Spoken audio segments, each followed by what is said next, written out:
言葉です。義明6章1節から7節の御言葉です。皆さんお立ちになってください。神様の御言葉をいただきます。エリコはイスラエルの人の前に城門を固く閉ざして誰一人出入りする者がなかった。主はヨシュアに仰せられた。見よ、私はエリコとその王および勇士たちをあなたの手に渡した。あなた方戦士はすべて町の周りを回れ。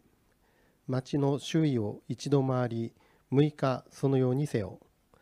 7人の祭司たちが7つのお羊の角笛を持って箱の前へ行き、7日目には7度町を回り、祭司たちは角笛を吹き鳴らさなければならない。祭司たちがお羊の角笛を長く吹き鳴らし、あなた方がその角笛の音を聞いたなら、民は皆大声で時の声を上げなければならない。町の城壁が崩れ落ちたなら、民はおのおのまっすぐ登っていかなければならない。そこでヌンの子ヨシュアは祭司たちを呼び寄せ、彼らに言った。契約の箱を担ぎなさい。7人の祭司たちが7つのお羊の角笛を持って主の箱の前を行かなければならない。ついで彼は民に言った。進んでいき、あの町の周りを回りなさい。武装した者たちは主の箱の前を進みなさい。アーメン。神様の御言葉です。ご着席ください。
성가대의 귀한 찬양에 감사드리고 그리고 우리 시연 형제의 기도와 간증에 큰 은혜 받았습니다. 감사드립니다. 일주일이 어떻게 지나가는지 참 모를 정도로 빠르게 지나간 것 같습니다. 여러분들도 아마 그렇게 지나가셨으리라 생각되는데요.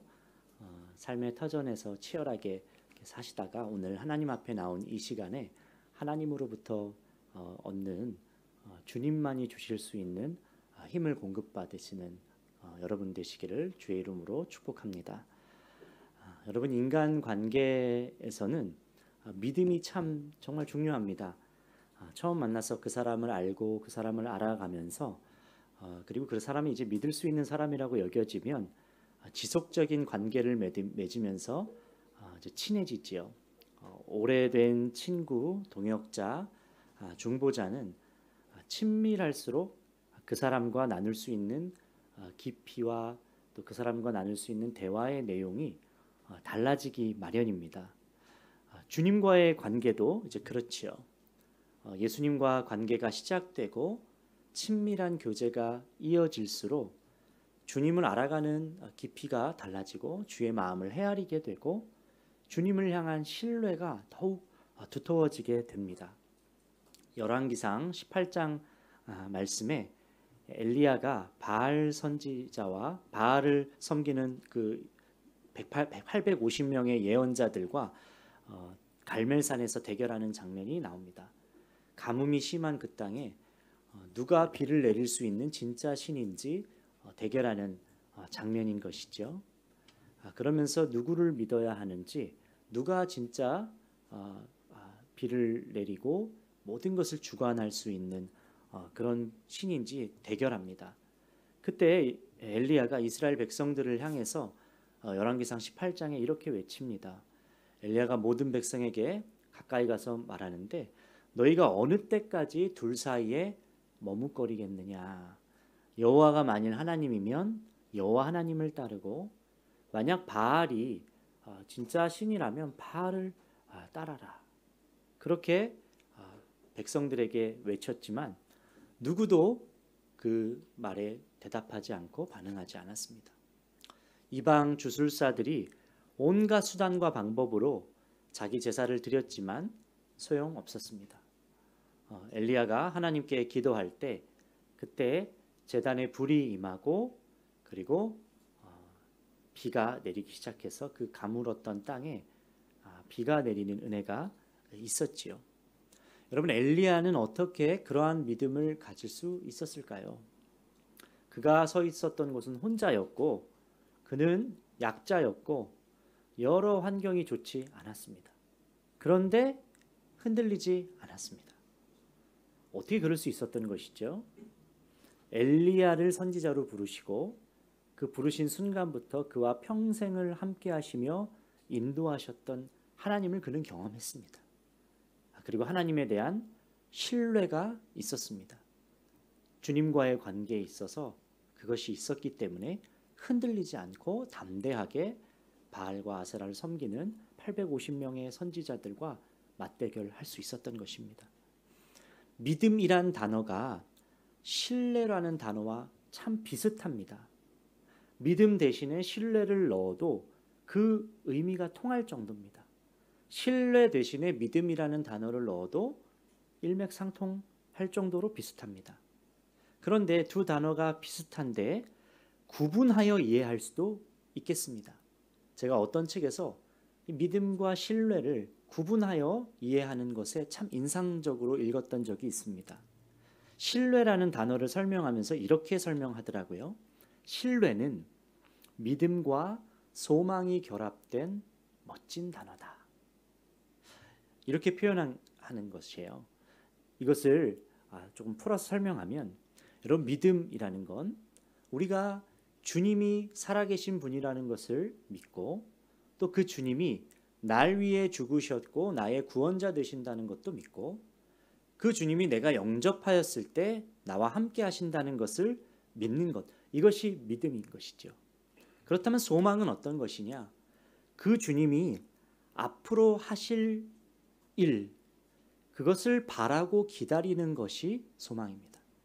그래서 그분의 약속을 의지하며 내 삶을 이끄시고 반드시 주의 뜻이 이루어질 것이라는 기대가 담겨 있는 것이 소망이에요.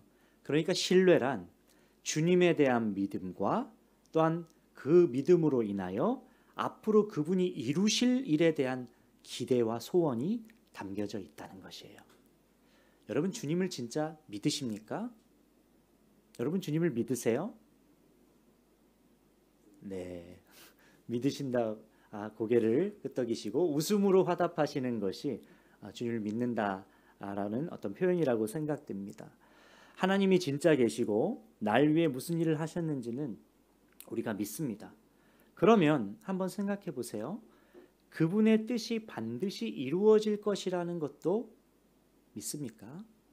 나의 삶에 그분의 말씀이 이루어지신다는 것도 믿으세요?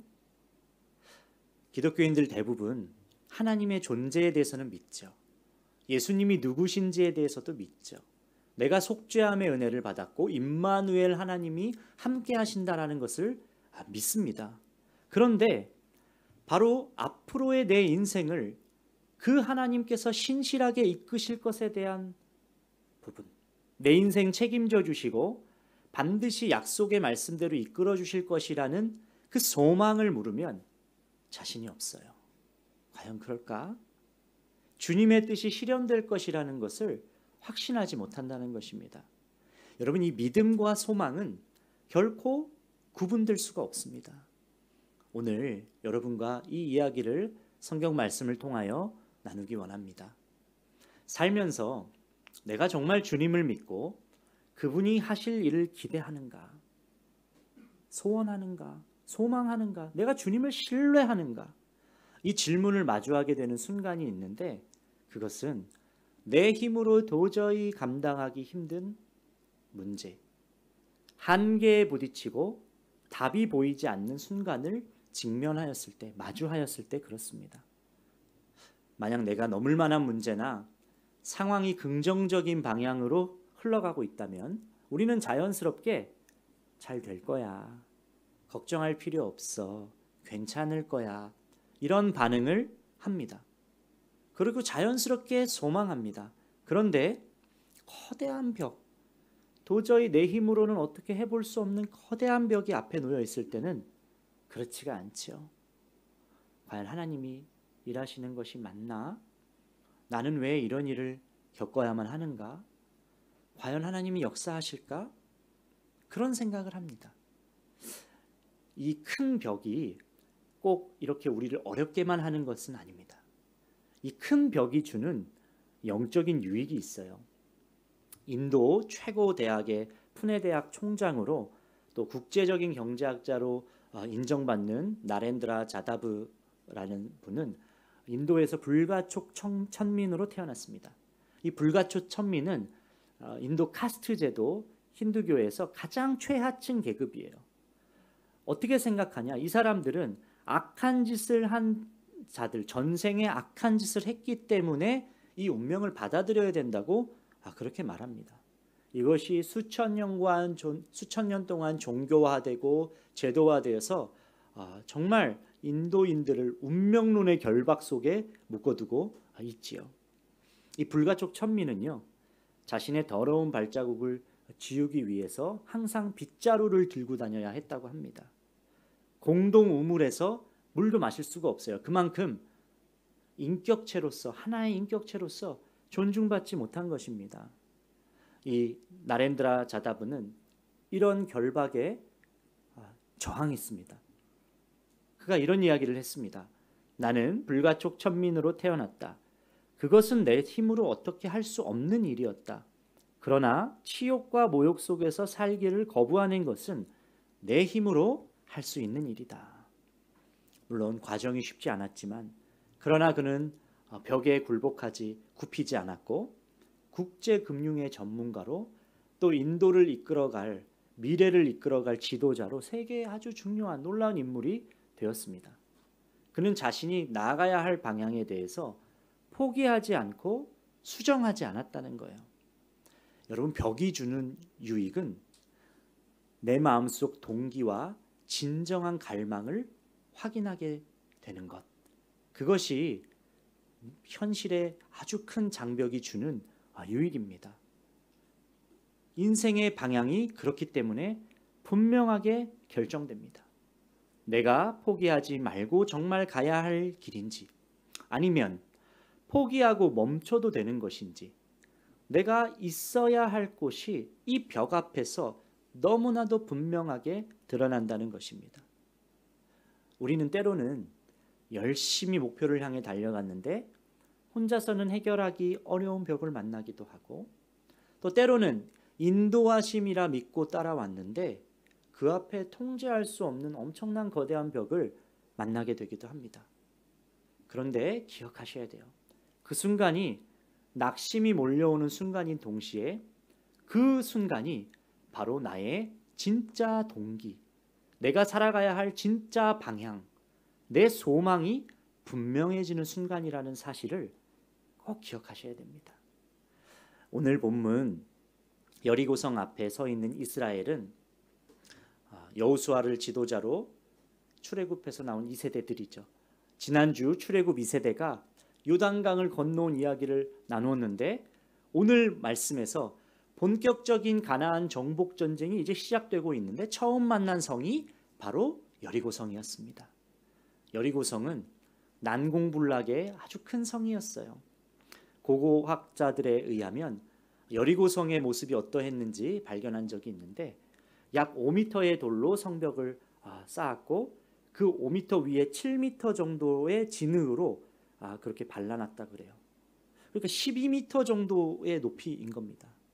그리고 그 성벽 뒤에는 제방이 쌓여져 있어서 그 제방에는 제방 위에도 흙이 이렇게 높이 쌓여져 있었습니다. 그러니까 이중벽과 같이 지어진 거예요. 그런 여리고성 앞에 이스라엘 백성들이 서 있게 된 것입니다. 좀 전까지 이스라엘 백성들이 어디 있었다고요? 광야에 40년 동안 있었다고요. 광야 2세대들이잖아요. 광야에서 태어나고 광야밖에 모르는 세대들이 그 성을 처음 봤을 때 느꼈을 그 엄청난 충격을 한번 상상해 보시기 바랍니다. 우리가 시골에서 있다가 도시에 올라와서 높은 빌딩만 봐도 얼마나 그것이 위압감을 주고 또 나를 긴장하게 만드는지 몰라요. 그런데 광야, 아무것도 보이지 않는 광야에서 그렇게만 살다가 요단강을 건너왔는데 이제 엄청나게 거대한 성이 떡하니 버티고 있으니 얼마나 그것이 이스라엘 백성들을 위축시켰겠습니까? 정말 한없이 작은 존재처럼 느껴지는 순간이었어요. 그런데 그렇다고 해서 이스라엘 백성들이 더 이상 여리고성이 너무 거대하니까 멈춰서야 하고 뒤돌아서 포기해서 광야로 돌아가야 할 순간입니까? 그럴 수가 없지요. 앞에 무엇이 있든지 간에 여리고보다 더 큰 문제가 더 높은 성이 있다고 한들 반드시 지나가야 할 것이고 반드시 넘어서야 할 문제가 바로 여리고성인 것이죠. 사실 이스라엘 백성들은 40년 전에 벽 앞에서 좌절하고 낙심한 채로 끝났던 실패 경험이 있습니다. 홍해바다를 40년 전에 모세와 함께 홍해바다를 1세대가 출애굽 1세대가 건너왔죠. 그리고 광야에서 12정탐꾼들이 가나안 땅을 정탐했는데 여호수아와 갈렙만 제외한 10정탐꾼들이 돌아와서 어떻게 이야기했습니까? 그 성은 너무나도 견고하다. 그들은 안악자손과 같아서 기골이 장대하고 우리는 그들에 비하면 메뚜기와 같다. 그렇게 자신들을 생각했습니다. 자기와 함께하고 계시는 이스라엘과 함께하고 있는 주님을 보지 못하고 믿음 없는 말을 하고 믿음이 흔들렸어요. 그래서 어떻게 되었죠? 1년을 하루 삼아서 40년간 광야 생활이 이어지게 된 겁니다. 그리고 여리고성 앞에 다시 서게 된 거예요. 또다시 하나님을 원망하고 광야로 뒤를 돌아봐서 뒤로 물러서야 할 그런 때입니까? 아니죠. 그럴 수가 있는 때가 아니죠. 그들이 있어야 할 곳은 여리고성 앞이어야 돼요. 너무나도 분명한 사실이죠. 이스라엘 백성들은 성은 견고하고 그 안에 있는 사람들도 강한 민족이었을 수도 있겠지만 피하지 않았습니다. 여리고성 앞에 서 있었어요. 여러분, 이 전쟁을 보면요, 이상한 것 투성이에요. 과연 이스라엘 백성들이 전쟁할 줄 알았을까요? 무기는 뭘 썼을까요? 뭐 변변한 무기가 있었을까요? 싸워본 적이 있어서 전술 전략 이런 게 있었을까요? 성을 점령하는 기술, 그 훈련을 해본 적은 있을까요? 아무것도 없어요. 1절 말씀 보니까 이스라엘 자손들로 말미암아 여리고는 굳게 닫혔고 출입하는 자가 없더라 했어요. 상대는 성문을 굳게 걸어잠그고 꼼짝하지 않고 있다는 거예요. 그 말은 무슨 말이죠? 시간이 흐를수록 시간은 여리고성 편이에요. 이스라엘 편이 아니에요. 숨이 막히는 상황이죠. 그런 상황에도 이스라엘 백성들이 절망하거나 원망하지 않았어요. 그들에게 믿음이 있었습니다. 어떤 믿음이었냐? 2절 말씀이에요. 여호와께서 여호수아에게 이르시되 보라, 내가 여리고와 그 왕과 용사들을 내 손에 넘겨주었으니. 이 말씀을 그대로 믿었습니다. 참 놀라운 말씀을 하시는데 이미 싸우기도 전에 내 손에 넘겨주었다 말씀하시는 거예요. 내 손에 넘겨주었다, 여리고성을. 여러분, 이 말은 이런 이야기예요. 이 싸움은 너희의 싸움이 아니다. 내가 싸우는 싸움이다. 내가 싸우는 전쟁이야. 내 손에, 너희들 손에 내가 넘겨줄 거야. 여러분, 꼭 기억하셔야 됩니다. 길이 막혔고 현실의 문제가 너무나도 큰 그 장벽 앞에서 내 힘과 영역을 벗어난 일. 그런데 주님의 말씀이 있는 길이고 반드시 가야 하는 방향이라고 한다면, 그렇다면 기억해야 돼요. 이건 주가 역사하실 순간이구나. 주님이 일하실 순간이구나. 주님이 하실 싸움이고 반드시 주님이 길을 여시고 성벽을 무너뜨리실 일이구나. 기억하셔야 됩니다. 그 말씀이 내 손에 넘겨주었으니, 너희 손에 넘겨주었으니 입니다. 여호수아 이스라엘은 도무지 어떻게 넘겨주실지 그 방법은 몰랐지만 하나 알았어요. 반드시 이스라엘 우리를 여리고를 지나가게 하실 것이라는 기대와 소망이 있었어요. 그래서 민망할 정도로 터무니없고 비이성적인 말씀을 하나님이 하시는데 그대로 그거를 합니다. 싸울 수 있는 군사들이 매일 한 바퀴씩 6일간 성을 돌고, 그리고 마지막 7일째가 되는 날 성을 7바퀴 돌고 양강나팔을 크게 불면서 환호성을 질러. 이게 하나님이 말씀하신 방법이에요. 군사적인 방법을 이야기하신 게 아니라 뭐 어느 쪽 왼쪽을 쳐라, 오른쪽이 약하니까 오른쪽을 집중 공략해라, 이런 말씀하신 게 아니라, 야, 아무 말 하지 말고 6바퀴를 하루에 한 바퀴씩 6일을 돌아. 그리고 7일째 되던 날 7바퀴를 돌고 승리를 상징하는 양강나팔을 불면서 환호성을 질러. 이런 방법을 가르쳐 주신 거예요. 여러분, 상식을 벗어나는 말이죠. 근데 이스라엘이 그대로 했다는 거예요. 어떻게 이렇게 그대로 할 수 있었을까요? 하나님을 신뢰했기 때문에 그대로 순종했어요. 여러분, 순종이야말로 하나님을 신뢰하는 사람들의 반응입니다. 하나님의 사랑과 은혜를 받은 자녀들은 무수히 많아요. 예수님의 십자가 사건은 모든 인류를 구원하기 위한 하나님의 위대한 계획입니다. 그 복음, 그 은혜를 받아들인 이들이 하나님의 자녀가 되어서 수많은 자들이 하나님의 은혜를 받았어요. 그런데 안타깝게도 그 하나님을 신뢰하고 그 신뢰함으로 순종하는 자녀는 그보다 적습니다. 저는 여러분에게 축복합니다. 여러분이 주를 신뢰함으로 순종하기를, 하나님의 말씀대로 하는 것을 기뻐하는 자녀가 되기를 예수님의 이름으로 간절히 축복합니다. 첫째 날 여리고성을 한 바퀴 돌았어요. 성을 돌면서 어떤 말도 하지 못하도록 했어요. 왜 이러는 걸까? 우리가 이러는 게 맞나? 이거 그냥 이런다고 뭐가 달라지나? 안 될 거야. 부정적인 말, 믿음 없는 말을 할 수가 없었습니다. 오로지 침묵으로 하루를, 이틀을, 6일을 돌았어요.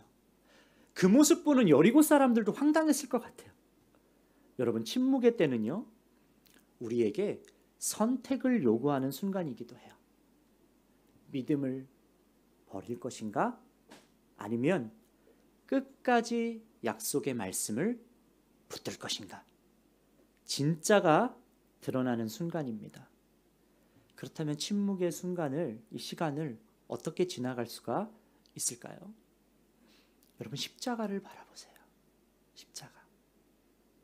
주님이 보여주신 십자가.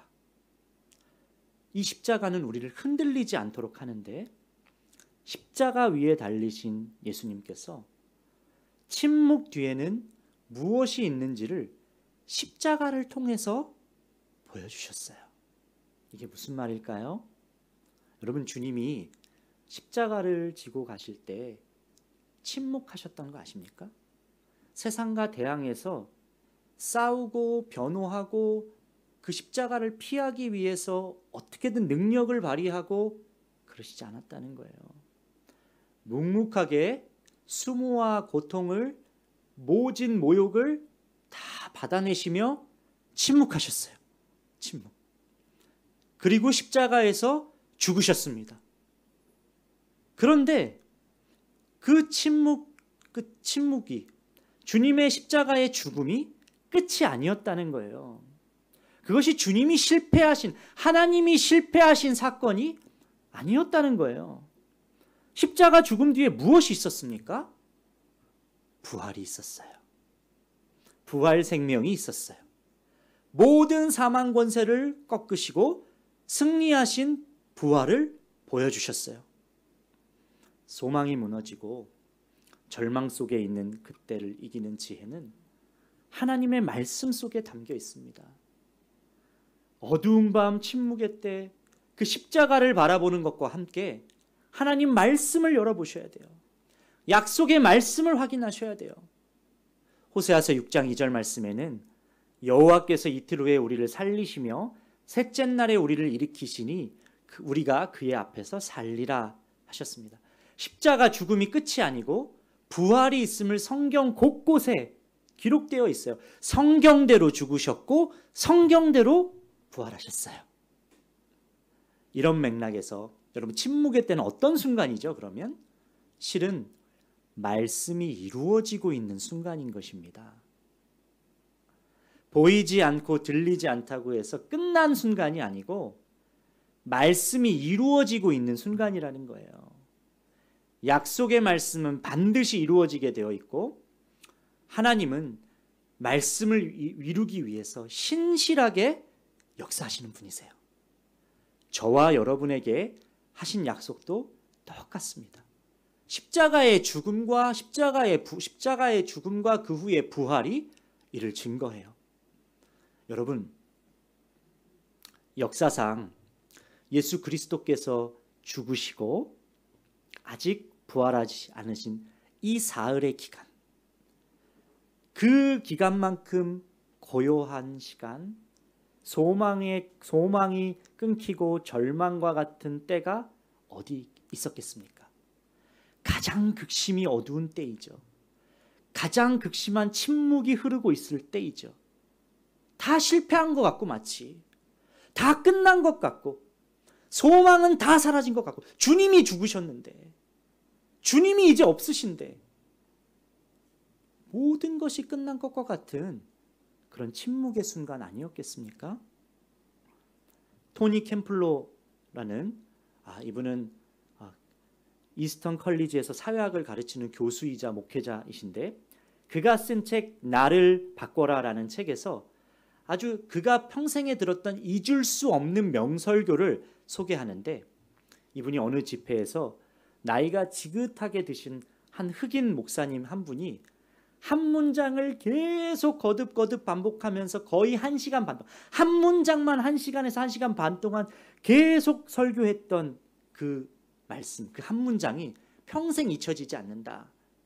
그 책에 고백했어요. 설교 서문이 이렇게 열렸다고 합니다. 그날은 금요일이었습니다. 금요일에 나의 주님은 십자가에 달려 죽으셨습니다. 하지만 그건 금요일이었기 때문입니다. 일요일은 옵니다. 그날은 금요일이었습니다. 마리아가 눈이 빠지도록 울고 있었습니다. 제자들은 목자를 잃은 양들처럼 사방으로 흩어졌습니다. 그러나 아직 금요일밖에 되지 않았습니다. 일요일이 오고 있습니다. 영어 문장으로 한 문장 이렇게 얘기를 했어요. It's Friday, but Sunday is coming. It's Friday, but Sunday is coming. 이 한 문장을 계속 반복해서 설교하는데 집회에 모인 모든 사람이 아멘으로 화답하기 시작했고 할렐루야를 외치기 시작했어요. 사랑하는 여러분, 여러분 중에 어두침침한 침묵의 금요일, 침묵의 토요일을 살고 계신 분 있으십니까? 여리고성을 돌았던 이스라엘 백성들처럼 침묵의 6일, 침묵의 하루, 침묵의 6일을 걸어가고 계신 분들 계십니까? 여러분, 기억하세요. 반드시 일요일이 옵니다. 반드시 일요일이 와요. 여리고성을 돌던 마지막 7째 날 7바퀴를 돌고 제사장들이 승리를 상징하는 양강나팔을 크게 불었을 때 그 조용하던 이스라엘 백성들이 함성을 지르기 시작할 때 그렇게 견고했던 여리고성이 와르르 무너졌어요. 도저히 어려운 현실에 견고한 여리고성, 여러분들에게도 있으시잖아요. 우리에겐 다양한 이름의 여리고성이 있어요. 영혼 구원이라는 여리고성, 마음의 병이라는 여리고성, 우울증이라는 여리고성, 또 그 밖에도 미움이라는 여리고성, 실패라는 여리고성, 열등감이라는 여리고성, 수많은 견고한 여리고성이 있습니다. 그 이름은 서로가 다 다를지언정 그 여리고성이 무너지는 비결은 똑같습니다. 내 힘과 내 능이 아니라는 거예요. 그저 하나님 말씀을 믿고 신뢰함으로 걸어가면, 그 약속의 말씀을 붙들고 걸어가면 주님이 직접 무너뜨려 주시는 은혜를 누리게 되실 것입니다. 첫째 날 아무 일이 일어나지 않을 수도 있어요. 둘째 날, 셋째 날, 여섯째 날까지 그냥 그대로 그 문제는 여전히 떡하니 여리고성은 그대로 어떤 틈도 균열도 벌어지지 않고 그대로 있을 수도 있어요. 그런데 7째 날 그 고요함이 함성으로 바뀌는 순간이 온다는 것입니다. 그토록 기다렸던 소망이 이루어지는 때가 온다는 거예요. 십자가가 그것을 약속하고 증거하고 있습니다. 죽음 후에, 침묵 후에 부활의 영광이 그것을 확증하고 있어요. 우리는 그러니까 믿고 기다릴 수 있는 것이죠. 소망이 꺾일 순간이 없는 것이죠. 주님이 우리의 영원한 소망이 되어주셨는데, 그걸 확증하셨는데, 우리 그리스도인은요 절대 절망에 빠질 수가 없어요.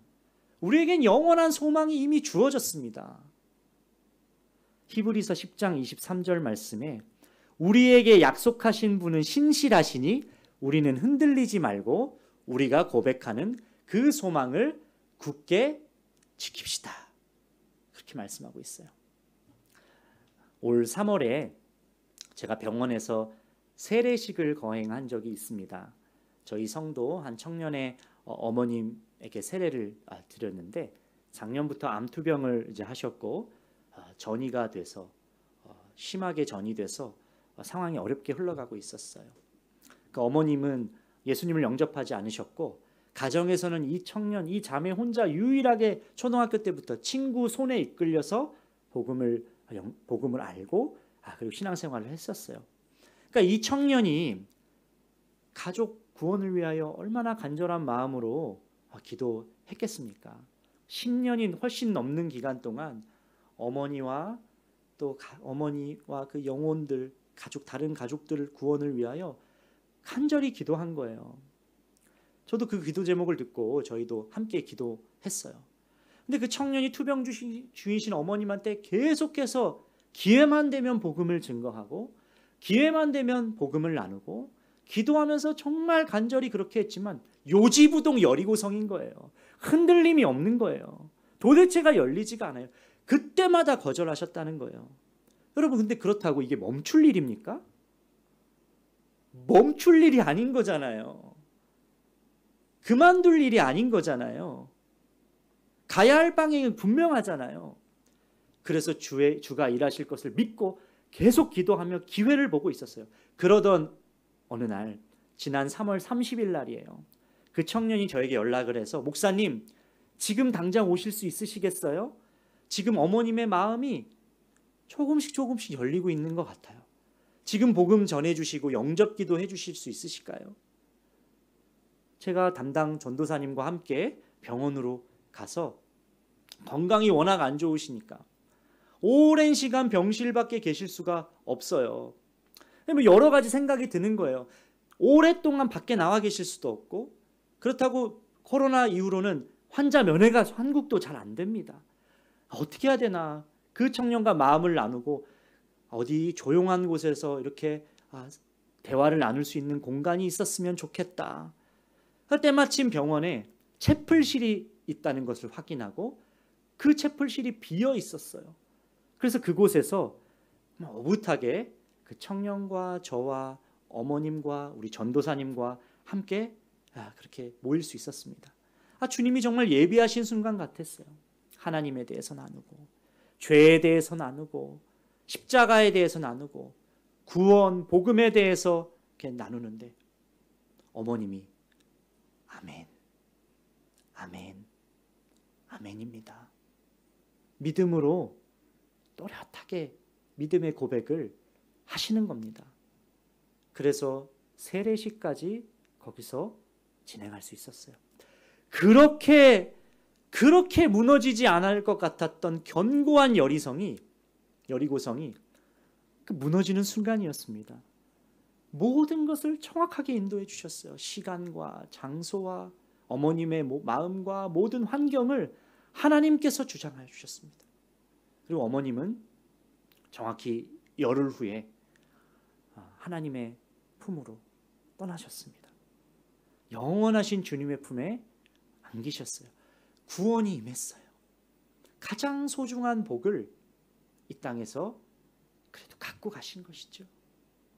베드로전서 1장 9절에 믿음의 목표 곧 여러분의 영혼의 구원을 받고 있는 것입니다 라고 고백했잖아요. 말씀하셨잖아요. 그 청년이 지난 특별 예배 때 이렇게 간증했어요. 제가 읽어드리겠습니다. 이후 엄마는 결국 돌아가셨지만 엄마가 하나님의 자녀가 되었고 영원한 하늘나라에 계신다는 게 믿어졌습니다. 그리고 이어진 장례식 때 가족과 함께 처음으로 예배를 드리는 은혜를 누렸습니다. 이 시간을 통해 오랜 시간 기도한 가정 구원의 열매가 맺히고 있음을, 그것이 엄마를 시작으로 앞으로 계속될 것이라는 확신이 생겼습니다. 여러분, 우리 하나님은 신실하신 분이십니다. 그분의 때는 반드시 임합니다. 그러므로 우리가 던질 질문은 주님이 나에게 하신 말씀, 나에게 주신 약속의 말씀, 그 뜻이 과연 이루어질까? 이게 아니에요. 이루어진다는 건, 하나님이 우리에게 주신 약속의 말씀 이루어진다는 건 너무나도 분명한 사실이에요. 우리가 초점을 맞추어야 할 것은 내가 그 성취될 말씀 위에 살아갈 것인가.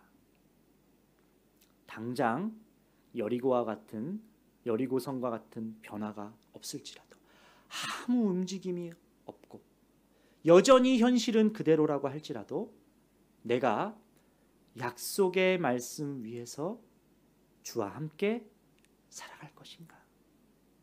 우리가 초점을 맞추어야 할 부분입니다.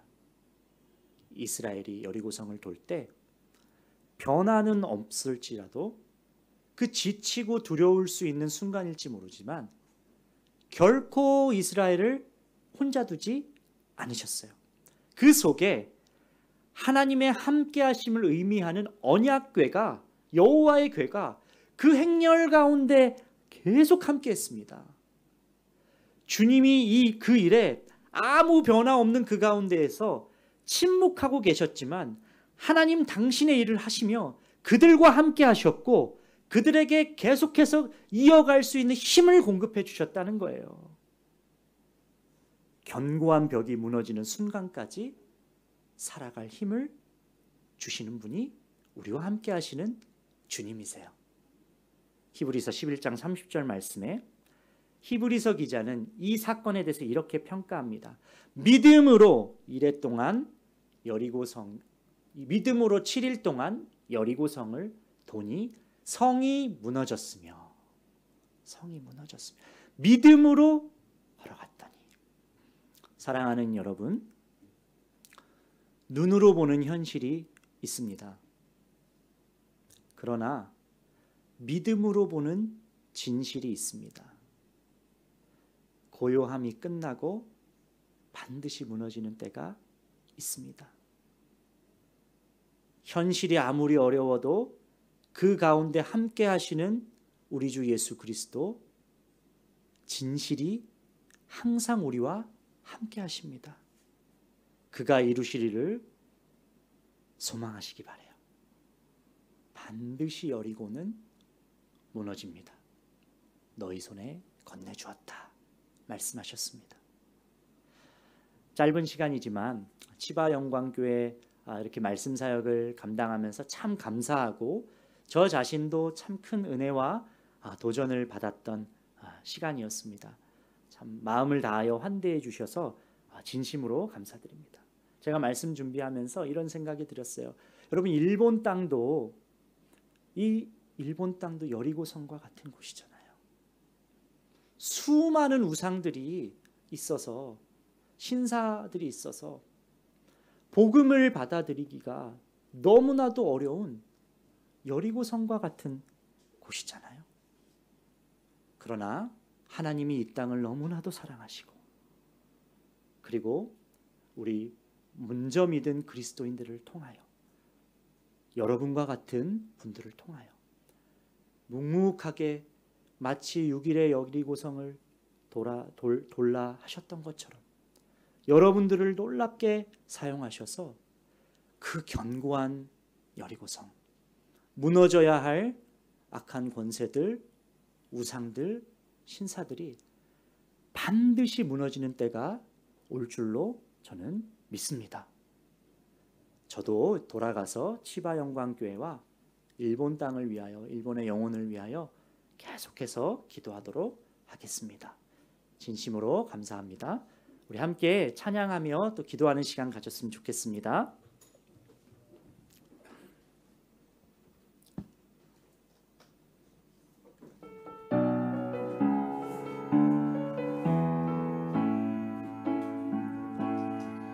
전능하신 나의 주 하나님은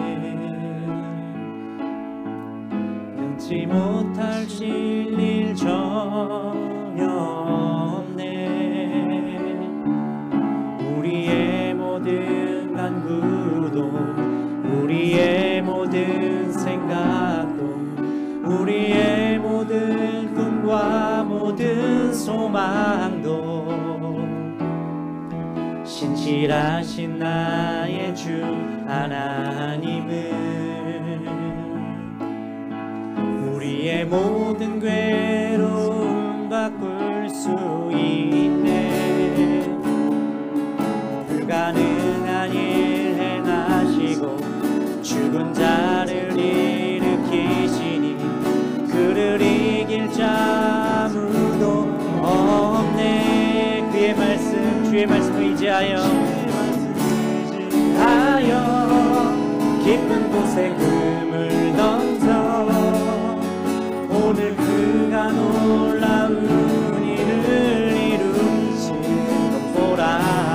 주의 말씀 의지하여 믿음으로 금을 던져 믿는 자에게 능치 못하나. 우리 다 같이 일어나서 찬양하시겠습니다. 주의 말씀, 주의 말씀 의지하여 믿음으로 금을 던져 오늘 그가 놀라운 일을 이루시는 것 보라. 주의 말씀 의지하여 믿음으로 금을 던져 믿는 자에게 능치 못하네.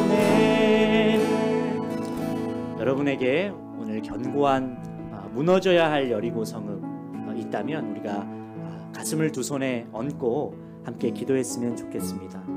여러분, 오늘 말씀을 보니까 무너질 여리고성과 그 일곱째 날도 너무나도 중요하지만 그러나 아무 변화도 없는 6일의 침묵을, 우리 인생 대부분을 차지하고 있는 이 날을 어떻게 믿음으로 살아가야 할지가 너무나도 중요한 것을 보게 됩니다. 여러분, 무너질 것 같지 않은 큰 문제, 큰 벽이 현실에 떡하니 버티고 있지만 그러나 진실도 있습니다. 바로 그 가운데 계신 주 예수님이 진실이십니다. 우리가 이렇게 기도했으면 좋겠습니다. 주님, 현실을 보지 않게 하시고 현실 속 함께 하시는 진실이신 주 예수님을 보게 하여 주시옵소서. 함께 하시는 주를 보는 믿음의 눈을 열어주시고 하나님의 말씀과 방법대로 침묵의 유기를 묵묵하게 살아가게 하여 주시옵소서. 우리 안에 자리 잡고 있는 견고한 여리고성, 영혼 구원, 미움, 실패, 좌절, 우울, 마음의 병, 낮은 자존감, 모든 이름의 여리고성이 아버지 하나님 현실의 장벽이 무너지게 하여 주시옵소서. 우리 주의 이름을 간절히 부르짖고 기도하겠습니다. 주여!